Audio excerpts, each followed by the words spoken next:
Hey guys, it's another Freestyle Friday, and the last time we told you to watch out for part 2, and now here we are. Time flies when you're having fun, doesn't it? Anywho, today we pick up right where we left off about how, as a young person, you must deal with Saul, and you must deal with Saul effectively. Now, David not only departed from Saul's presence, he also formed a merry band of his own. This is for those of you with an entrepreneurial spirit. The discomfort you feel at your 9 to 5 due to mismanagement and other things that people overlook is because the king in you is struggling with the shepherd.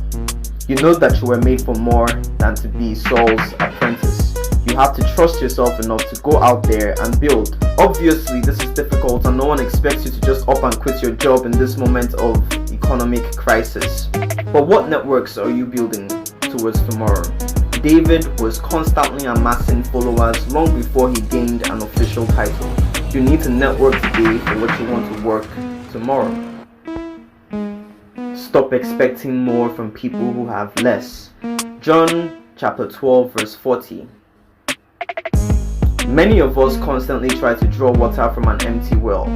We try to get shade from dead trees, and worst of all, we plant our seeds in soil that has long been known to malnourish those who invest in it. Christians have the gall to criticize the biggest men in the world, the most successful and the richest. We expect oranges to come from apple trees. We pat ourselves on the back with the false security of he's more successful, but he's leading an ungodly life. One way or another, the unbeliever you look down on today, you will look up to tomorrow because you have refused to elevate high enough to be a force to be reckoned with. Who writes your laws? Who builds your homes? Who has to sign that contract you so desperately need? You should be a producer, not just a consumer. Consumers, no matter how many powerful confessions they make with their mouths, are still subject to the whims of the producer.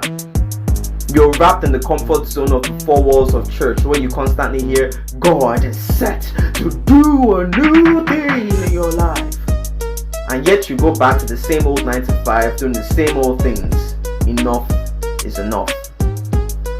Jeremiah 1:10 says, See today, I appoint you over nations and kingdoms to uproot and tear down, to destroy and overthrow, to build and to plant. Meditate on these words. Let them sink into your hearts and let them bear fruit in your life. And with that, we've come to the Avengers Endgame of surviving Saul. I hope you've learned a thing or two. And whatever you do, make sure to leave a comment down below. Love you. Until next time, live for impact.